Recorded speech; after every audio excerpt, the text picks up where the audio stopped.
and then today is very special day because today I'm someone that is very special, and then today first day 2022, dan hari ini kita ngomongnya campuran ya. Soalnya saya rada grogi, soalnya beliau itu seseorang yang baru pertama kali opa temuin, but she's really good, she's really smart, dan kira wah, kan terlalu tinggi ya.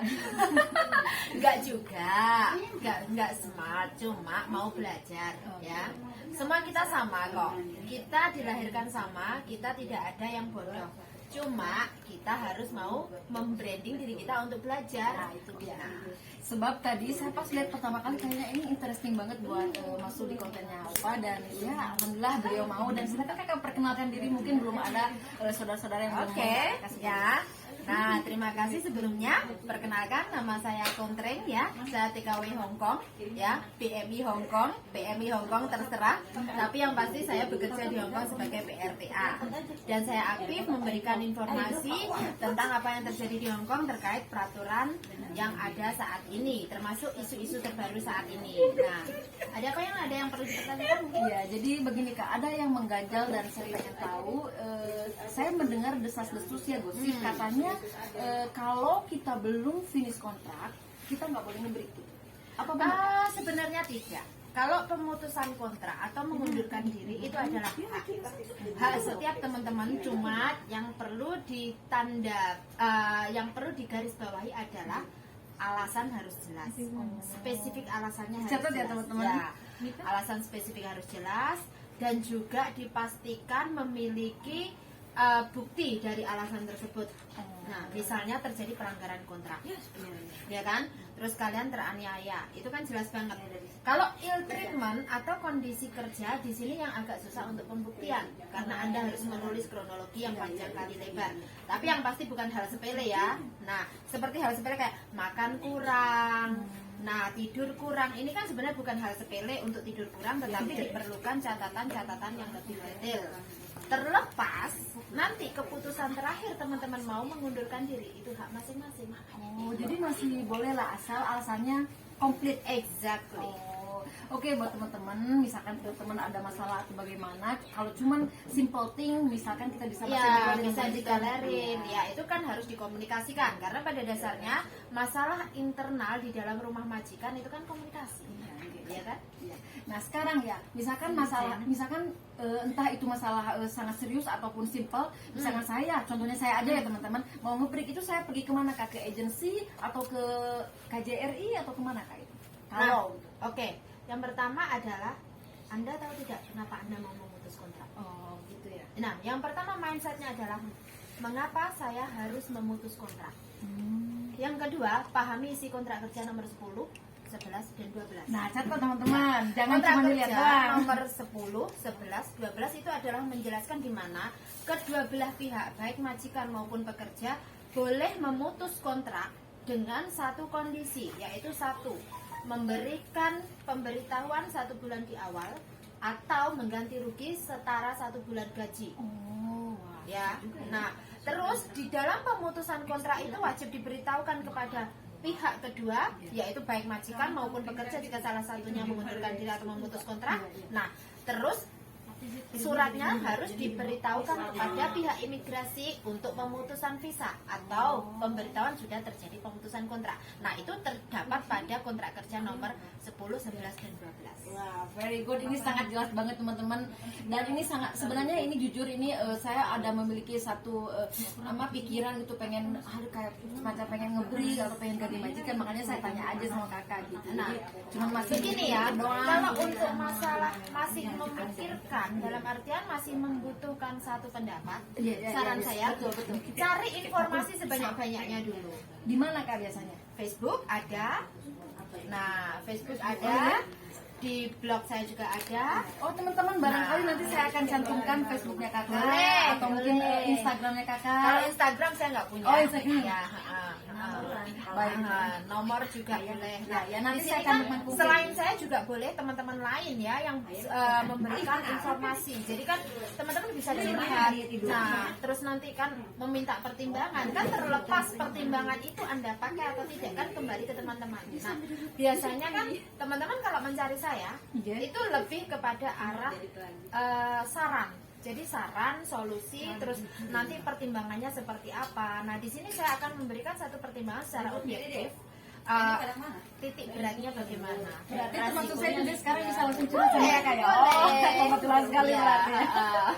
Soalnya ini sangat mengganjal banget, pengen pulang. Cuman kayak saya tuh sebenarnya gimana ya, betah kak. Cuman kita tuh kayak kejebak dalam arti dulu pembantunya 4, sekarang cuma tinggal 2, jadi pekerjaan itu berat sekali. Tapi namanya kita udah niat dan ada tanggung jawab, ya harus bertahan. Jadi saya tuh kadang pengen pulang Indo, pengen cari majikan kayak gitu berkecamuk tiap hari. Nah, yang satu yang dipastikan saat Anda memutus kontrak itu proses harus pulang ke Indonesia. Jadi tidak ada boleh menunggu di Hong Kong, itu tidak ada. Nggak Jadi, ada sekarang. bukan nggak ada sekarang, memang peraturan sebenarnya adalah wajib kembali ke negara asal.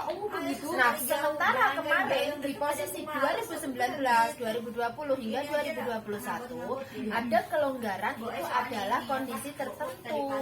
Nah, jadi sebenarnya peraturan yang sesungguhnya di saat Anda kontrak diputus harus pulang ke negara asal atau keluar Hong Kong. Nah, kalau dulu kan Macau masih buka, nah kalian lebih menunggu di Macau, ya kan? Kalau nggak ke Shenzhen. Nah, itu kan sebenarnya peraturan yang utama adalah kontrak terputus, Anda harus kembali ke negara asal.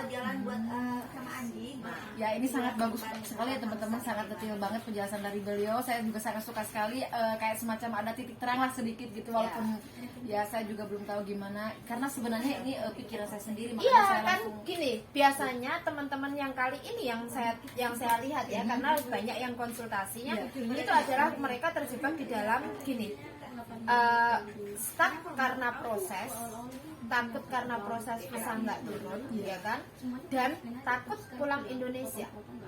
Nah, pulang Indonesia kalau mau ke sini lagi otomatis akan susah. Nah, selagi pekerjaan tersebut masih bisa Anda toleran, lanjutkan sampai finish kontrak, itu saran saya.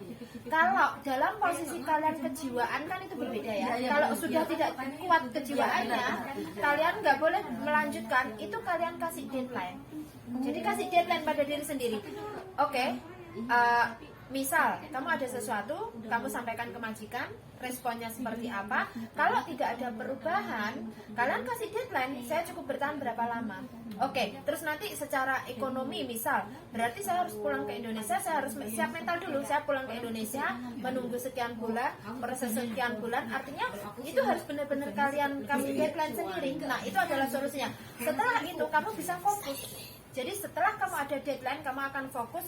Well, aku harus lanjut sekian bulan ya kan, minimal ada 3 bulan belakang. Nah, saya tetap mencari majikan dengan solusi proses Indonesia. Wah, bagus sekali. Saya sangat suka sekali bicara dengan kakak. Dan saya ada satu lagi yang mengganjal di pikiran saya, itu adalah gini. Sebenarnya ini pertanyaan yang saya mau lontar sekarang ke kakak, udah saya pertanyakan ke mbak-mbak di sekitar saya tempat kerja, yaitu ini. Jadi gini, menurut sampean, apakah dalam kondisi saat ini COVID-19, menurut sampean, apakah kita better stay di Hong Kong atau better pulang Indonesia? Jadi berikan saya dua alasan lah. Kalau pulang di Hong Kong kenapa? Kalau di Indonesia kenapa? Karena begini. Kalau Anda stay di Hong Kong, stay di Hong Kong minimal asuransi tercover. Oh, yang pertama, ya kan? Terus di saat Anda ada apa-apa, jelas terjamin jika Anda legal dan ada kontrak kerja. right, Betul kan? Ya. Kalian yang paling susah adalah hanya di saat kalian stuck itu tadi. Secara income kalian dapat setiap bulannya. betul. Libur kalian punya. Selagi hak-hak kalian masih terpenuhi, bertahan. Tapi kalau kalian berada di Indonesia, income nggak ada, pengeluaran pasti, stresnya nambah. Itu buat saya itu. Nah, benar-benar, kecuali ya ampun. kalian siap, makanya kan sudah dibilang, siapkan benar-benar. mentalnya terlebih dahulu, terus nanti step deadline ke keuangan finansialnya. Nah, baru kamu belum bisa bayar listrik, menanggulangan. belum beli pulsa. Oh benar. Jadi ini memang ke saya sendiri sih sebenarnya kalau yang. Jadi saya tuh bingung mau pulang. Kalau pulang di rumah gimana?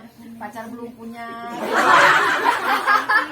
Kalau masalah pacar belakangan, pacar belakangan ya, karena pacar itu kan itu kan apa ya, feel itu kan nggak bisa dengan materi. Yes, Tapi yang betul. diutamakan untuk di saat Anda berada di Indonesia dengan kondisi ekonomi seperti ini, sudah siapkah Anda, mental Anda untuk mempersiapkan ke depannya? Karena meskipun Anda berusaha membuat usaha di sana, untuk saat ini untuk memutarkan modal Anda ini, di saat Anda bisa berputar aja sudah cukup. Kalau tidak mampu memutarkan, minimal kamu bisa memutar. Misalkan ya, modal sekian, ini kan cuma mutar sebenarnya uangnya.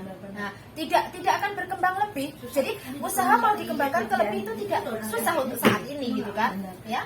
Bagus banget, saya suka banget. Saya sedikit ada pandangan. Ya, ini juga sekedar apa ya, bisa jadi menjadi pandangan buat teman-teman yang lainnya, satu motivasi untuk positive vibe ya. Karena kan saat ini kebanyakan dari kita lebih terkena kepada mental abuse ya. Saya rasa teman-teman lebih ke mental abuse karena ketakutan itu tadi, stuck, belum lagi yang sebenarnya masalahnya tidak sesuai dengan kenyataan dan ekspektasi, harapan. Nah, yang saat ini dilakukan untuk teman-teman semua, pesan saya adalah kurangi ekspektasinya, lebih banyak bersyukurnya. Yang utama adalah apa? You are safety. You are safe now, ya kan? Dompetnya safe, ya kan? Nah, dompetnya safe karena kan kita dapat gaji, ya toh? Ya. Betul. Yang kedua, kalian nggak perlu mikir yang namanya kondangan. Nah, yang ketiga, kalau beras habis kita nggak perlu mikir itu uang majikan, ya kan? Nah, pasti kan? Nah, oke, mungkin di luar sana mungkin ada yang kurang, makanya kurang atau apa. Tapi at least kamu punya uang sendiri untuk kalau kurang apa namanya? kurang kenyang kamu bisa beli kan. Nah, karena apa, kita punya uang. Tapi kalau di Indonesia, benar. yang perlu dipikirkan kan ke situ. Terus lagi motivasinya kenapa kamu bertahan adalah masa depan yang pertama, yang kedua orang tua, keluarga. Nah, itu jadikan motivasi. Keluarga itu masih membutuhkannya. Benar juga ya. Wah, sangat bagus sekali. Terima kasih banyak sebelumnya Kakak. Ini sangat spesial banget buat saya ya teman-teman, karena saya ada sedikit pikiran, tapi alhamdulillah sekarang sedikit lega ya, sedikit plong dari Kakak ini udah dibantu. Dan barangkali buat teman-teman yang ngelihat vlognya Opa, teman-teman boleh taruh komennya di bawah, terus nanti saya akan kasih nomornya Kakak juga, mungkin Facebooknya juga. Jadi kalau ada apa-apa mau curhat atau gimana, Kakak bisa ke Kakak ini. Oh, kalau curhat hati-hati ya. Nah, ini tak kasih tahu dulu. Kalau curhat hati-hati, karena kalau kalian berani menelpon kontring, artinya kalian siap untuk didamprat. Itu saja. Ya. Jadi memang ya siap untuk didamprat. Karena apa? Tidak mudah untuk konsultasi, karena saya akan lebih mengarah ke logika, jadi akan lebih ke objektif. Nah, sementara teman-teman ini kebanyakan lebih ke kejiwaan, ya kan, lebih ke kejiwaan. Nah, dan setiap individu itu berbeda. Ada yang mungkin harus saya kasih cambukan dengan keras, ada yang mungkin memang saya harus melenturkan melihat kondisi mereka. Nah, iya, jadi tergantung. Makanya kan teman-teman kalau mau menelpon saya, pastikan Anda tahu duduk masalah Anda dulu sebelum menelpon saya. Wah, saya nanti mau telepon Kakak nih malam. Buat kencan. Jadi pesannya seperti itu. Yang saya takutkan kan karena teman-teman nanti lebih ke arah saya pengen dibela. Di sini bukan masalah Anda pengen dibela, bukan Anda pengen dibantu, tidak, tetapi lebih mengarah ke di mana duduk masalahnya, Anda sadar apa tidak. Baik, sangat detail sekali teman-teman. Tapi sekarang mungkin kita undur diri dulu karena udah terlalu banyak. Nanti insya Allah kapan-kapan kalau saya udah ada kontaknya beliau, saya lain kali mau bikin vlog lagi, mungkin yang lebih menarik lagi dari hari ini. Dan Kakak terima kasih banyak sebelumnya. Dan ya buat teman-teman, sekali lagi kalau teman-teman mengalami kesulitan atau gimana, silakan taruh komennya di bawah. Nanti saya akan berdiskusi dengan Kakak ini. Saya lupa namanya, ya ampun. Dan ada, Jangan lupa ada Apin di sini. Punya juga di sini. Ya, aku juga. Soalnya tadi ini saya grogi banget, jadi kita sekarang sayonara dulu. Terima kasih banyak sebelumnya Kakak. Assalamualaikum warahmatullahi wabarakatuh. See ya in another video. Dadah, assalamualaikum. Aku mau masuk.